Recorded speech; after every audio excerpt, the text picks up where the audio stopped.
யாருக்கும் ஜால்ரா அடிச்செல்லாம் பழக்கம் கிடையாது. நல்லது நடக்கணும் சினிமா.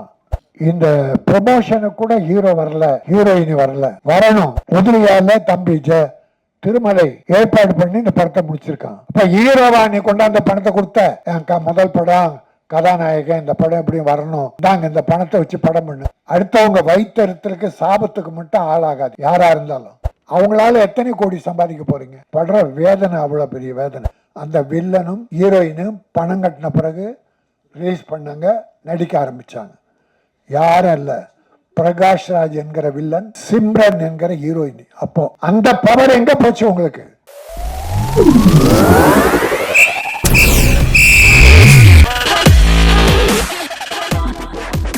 கொஞ்சம் லேட்டா வந்தன்றதால ரொம்ப லேட்டா விட்டுட்டார் தம்பி. எல்லாரும் பேசி முடிச்சு நன்றி சொல்ற நிலையில என்ன விட்டுட்டாரு. நான் ஒரு சிலருக்கு நன்றி சொல்லி ஆகணும். நான் மொத்தம் ஒரு 20 பேர்கிட்ட சொல்லியிருந்தேன் நான் வந்த உடனே கைத்தட்ட சொல்லி.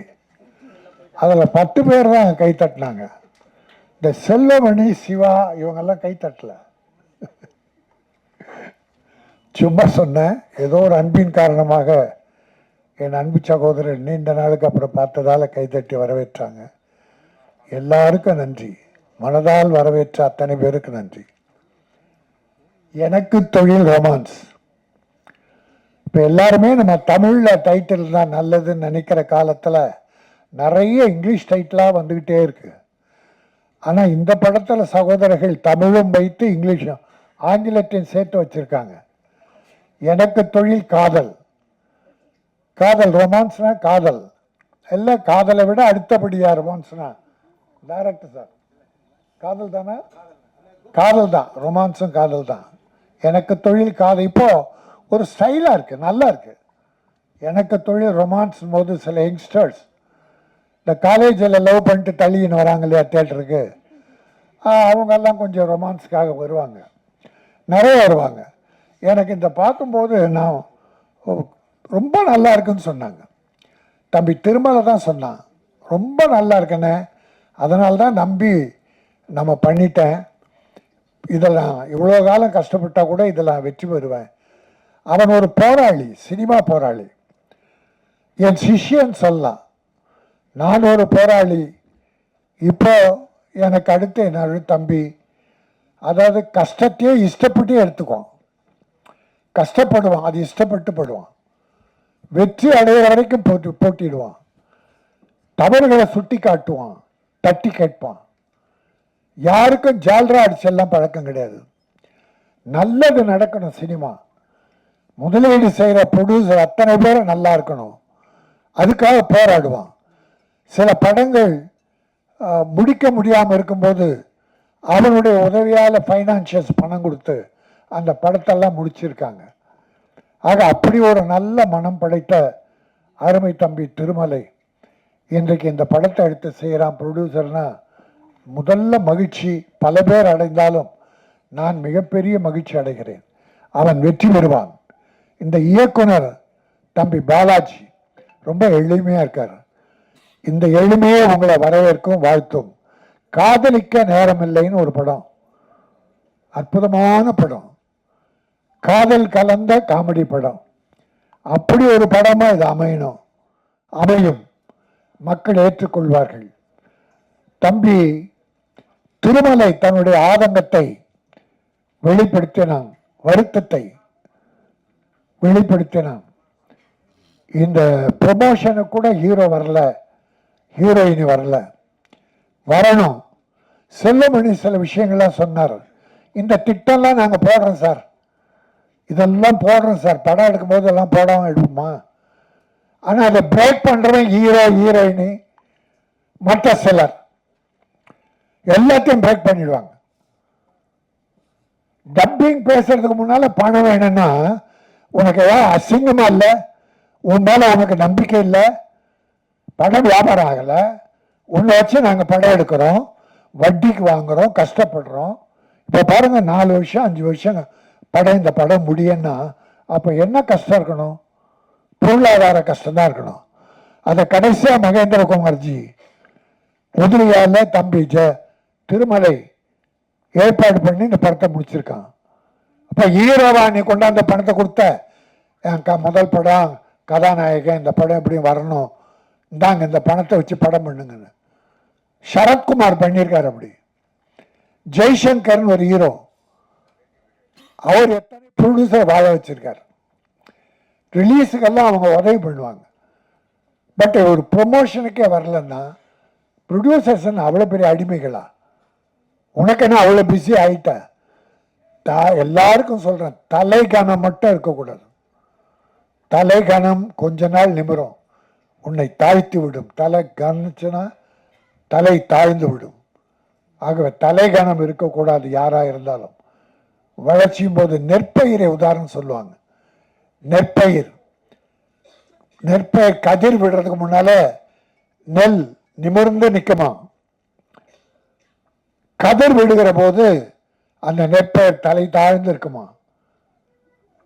அது அறிவின் முதிர்ச்சி. அது போல வளர புகழ் வளர வளர அமைதியும் தன்னடக்கம் இருந்தா நீ மேலும் உயர்வாய். அடுத்தவங்க வைத்தறித்தலுக்கு சாபத்துக்கு மட்டும் ஆளாகாதீங்க யாரா இருந்தாலும். ஆனா நான் இவ்வளவு சொன்னாலும் என் தயாரிப்பாளர் மேலதான் நான் குறைப்பட்டுக்குவேன். வேற எவனை பற்றியும் நான் குறைப்பட மாட்டேன். போட்டி போட்டுக்கிட்டு இந்த படம் வெற்றி பெற்றா முதல்ல அந்த ஹீரோ கிட்ட போய் நிக்க போறது யாரு? இப்ப எழில் மரங்கொத்தி பறவைன்னு ஒரு படம் எடுத்தார், டைரக்ட் பண்ணார், சூப்பர் ஹிட் படம். ஒரு சிவகார்த்திகேயன் ஒரு ஹீரோ உருவானார். இப்ப எழில் கிட்ட எவ்வளவு பேர் வராங்க. அவர் படம் பண்ணிக்கிட்டு இருக்கார், ஒரு அமைதியான அற்புதமான இயக்குனர். ஆனால் இன்னைக்கு சிவகார்த்திகேயன் பெரிய லெவல், நல்லா இருக்கட்டும், நல்லா இருக்கு, தப்பே சொல்லலை. பட் உன்னை தூக்கி விட்டவர்களை, ஒரு டைரக்டர் இல்லைன்னா ஹீரோ இல்லை சார், ஹீரோயின் இல்லை சார். டைரக்டர் அத்தனையும் தன் மூளையில் வச்சுக்கிட்டு எந்த அளவு சிரிக்கணும், எந்த அளவு கோவப்படணும் என்பதெல்லாம் அவர் சொல்றதான் அந்த ஹீரோ செய்யணும்.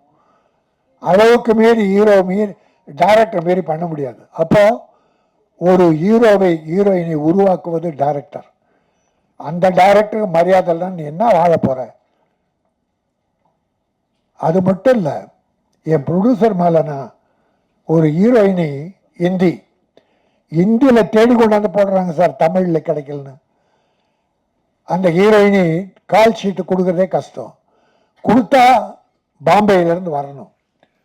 பாம்பேயில் ஃப்ளைட்டை வீட்டில் இருந்து ஏரோட்ரம் வர வரைக்கும் அங்கே 4 பவுன்சர். இந்தியில் பாம்பேயில் வீடு, வீட்டில் இருந்து அவங்க ஏர்போர்ட் வர்ற வரைக்கும் 4 பவுன்சர். ஏர்போர்ட் ஏறினோடனே சென்னையில் 4 பவுன்சர் கொண்டாந்து விடணும். இன்னும் அவ்வளோ பெரிய தீவிரவாதியா நீ? ஹீரோக்கள், இத்தனை ஹீரோக்களும் பவுன்சர்ஸ் வச்சுக்கிறாங்க. சில டைரக்டர்கள் அவங்களுக்கு பவுன்சர்ஸ், அவ்வளோ கேடு கட்டணும்னா பயங்கரவாதியா? உன்னை கொலை பண்ணுறதுக்கு ஆளுங்க சுற்றிக்கிட்டா இருக்கு. எதுக்கு பவுன்சர்ஸை குறை சொல்ல, பவுன்சர்ஸுக்கு வேஷம் கொடுங்க, வேலை கொடுங்க, அந்த தம்பிகள் நல்லா இருக்கட்டும். ஆனால் கேரவான்லேருந்து ஹீரோ போவாராம், 6 பவுன்சர் கூடவே போவாங்களாம். ஷூட்டிங் ஒரு 100 மீட்டரில் நடக்கும். அந்த 100 மீட்டர் வரைக்கும் ஹீரோ விட்டுட்டு அங்கேயே உட்காந்துட்டு இருக்கணும். பிறகு அந்த பவுன்சர் ஹீரோ ஷார்ட் முடிஞ்சு கேரவன் வருவார், அந்த பவுன்சர்ஸ் வந்து கேரவனில் உட்கார வைக்கணும். என்னங்கடா இது அக்கிரமமாக இருக்குது? அவ்வளோ பெரிய தீவிரவாதிகளாக நீங்கள், உங்களை சொல்கிறதுக்கு ஆள் தேடிக்கிட்டு இருக்காங்க. ஆக ரொம்ப வேதனையான விஷயம். இதை செய்வது யார்? நம்ம ப்ரொடியூசர். நான் அவங்கள குறை சொல்ல மாட்டேன், எனக்கு வேணாம் அந்த ஹீரோ வேணாம் என்று சொல்ல தைரியம் இல்லையே. அவங்களால எத்தனை கோடி சம்பாதிக்க போறீங்க? படுற வேதனை அவ்வளோ பெரிய வேதனை. ஆகவே சில கஷ்டங்கள் ப்ரொடியூசர்ஸுக்கு பலர் செயற்கையாக கொடுக்குறாங்க. இதற்கு தயாரிப்பாளர் சங்கம்தான் ஒரு முடிவை எடுக்கணும். திருமலை இங்கே கத்தி பிரயோஜனம் கிடையாது. தயாரிப்பாளர் சங்கம் ஒற்றுமையாக இருக்கணும். ஆந்திரா பிரமாதமாக இருக்கு. ஆந்திரா ப்ரொடியூசர் கவுன்சிலை மீறி யாராலும் ஒன்றும் பண்ண முடியாது. கேரளா பவர்ஃபுல் ப்ரொடியூசர் கவுன்சில் சொல்கிறதா நடக்கும். கர்நாடகாவும் அப்படிதான். நான் ஒரே ஒரு உதாரணம் சொல்லி முடிக்கிறேன். ஆந்திராவில் ஒரு வில்லனுக்கும் ஒரு ஹீரோயினுக்கும் ரெட்டு போட்டாங்க. ஒரு ப்ரொடியூசருக்கு டேட்டு கொடுத்து அந்த படத்தில் ஆக்ட் பண்ணாமல் அவரை விட்டுட்டு இன்னொரு படம் பெரிய ப்ரொடியூசர் டைரக்டர் படத்துக்கு போயிட்டாங்க. அந்த ப்ரொடியூசர் கம்ப்ளைண்ட் பண்ணார், என் படத்துக்கு தேதி கொடுத்துட்டு அந்த வில்லனும் ஹீரோயினையும் வரலன்னு. ப்ரொடியூசர் கவுன்சில் அவங்கள ரெட்டு போட்டுச்சு ஆந்திராவில். ஒரு மாதம் படம் நடிக்கலை, யாருமே கூப்பிடல. பிறகு 5 ரூபாய் 5 லட்சம் ஃபைன் பண்ணி அந்த வில்லனும் ஹீரோயினும் பணம் கட்டின பிறகு ரிலீஸ் பண்ணாங்க, நடிக்க ஆரம்பித்தாங்க. யாரும் இல்லை, பிரகாஷ் ராஜ் என்கிற வில்லன், சிம்ரன் என்கிற ஹீரோயின். அப்போ அந்த பவர் எங்கே போச்சு உங்களுக்கு? நம்முடைய வேலை செய்பவர்கள் அவங்கள்ட்ட நம்ம அடிமையாக இருக்க முடியாது. அந்த கட்ஸ் நம்ம ப்ரொடியூசருக்கு வேணும். அந்த கட்ஸை கொடுக்க வேண்டியது ப்ரொடியூசர் கவுன்சில். இப்போ செல்லுமணி சொன்ன மாதிரி சரியாக வரலையா, பெப்சி கிட்ட சொல்லி ஒத்துழைமை கொண்டு வாங்க. ஒரு ஹீரோ போடாத, கிட்ட போகாத, எந்த ப்ரொடியூசரும் போகாத. 3 மாதம் முகம் வளர்ச்சி ஆகட்டும், மேக்கப் போடாமல் இருக்கட்டும், அப்புறம் அழ போகிறாங்க பாரு, வந்து வேஷம் கேட்பாங்க. ஆக எந்த ஊரில் தனிப்பட்ட முறையில் நான் யாரும் சொல்லலை. என் ப்ரொடியூசரை வேதனைப்படுத்திய எந்த ஹீரோ ஆனாலும் அவரை நான் வன்மையாக கண்டிக்கிறேன். இந்த எனக்கு தொழில் ரொமான்ஸ் மிகப்பெரிய வெற்றி பெறும். மிகச்சிறந்த நகைச்சுவை காதல் கதை. அந்த படத்தை மக்கள், தமிழக மக்கள் மட்டுமல்ல, சினிமா பார்க்கிற அத்தனை பேரும் ஏற்பார்கள். அதன் மூலமாக ஒரு கதாநாயகன் மிகப்பெரிய வெற்றி பெறுவார். ஹீரோ ஓடுறாங்க. இப்போ அந்த ஹீரோ ப்ரொமோஷனுக்கு வந்திருந்தா இந்த டிவி, நம்ம கேமராக்கள் எல்லாமே அவங்ககிட்ட தான் இருந்திருக்கும். எங்கேயும் ப்ரொமோஷன் அவங்களுக்கு தான். ப்ரொடியூசர் யாருன்னா எடுப்பாங்க, டைரக்டர் யாருன்னா ஃபோட்டோ எடுப்பாங்க, கிட்டச்சாக மாட்டாங்க. ஒரு ப்ரொடியூசர் போய், சார் டைம் ஆச்சு வாங்க வாங்க ஹீரோவை கூப்பிட்டா, ஒரு கேமரா, சார் கொஞ்சம் தள்ளி நில்லுங்க, ப்ரொடியூசரை தள்ளி நில்லுங்கன்ட்டு கேமரா ஹீரோ எடுக்கிறான், ஹீரோயினை எடுக்கிறான். அப்போ இங்கேயும் பவர் யாருக்கு? உங்களுக்கு தான். உங்களுக்கு தான் ப்ரொமோஷன். நன்றி மறக்காதீர்கள். என் நன்றி கொன்றார்க்கும் உய்யோண்டாம் உய்வில்லை, செய் நன்றி கொன்ற மகருக்கு என்று வள்ளுவன் சொன்னான். இன்னைக்கு நல்லா இருக்கலாம். ஒரு வாழை மரம், ஒரு தேக்கு மரம், ரெண்டுத்துக்கும் ஒரு வாதம் வந்தது. வாழை மரம், தேக்கு மரம் வாழை மரத்தை கிண்டல் பண்ணி, நீ ரொம்ப ஷார்ட்டாக இருக்க, நீ விலை கம்மி, நான் தான் உயரமாக வளர்கிறேன், என்னுடைய மதிப்பு அதிகம், நான் பணக்காரன் வீட்டிலெல்லாம் வீடுகளில் நிறைச்சி அழகுபடுத்துகிறேன் அப்படின்னுச்சு. வாழை மரம் சொல்லிச்சு, நீ வெட்டின பிறகு தான் நீ அழகு.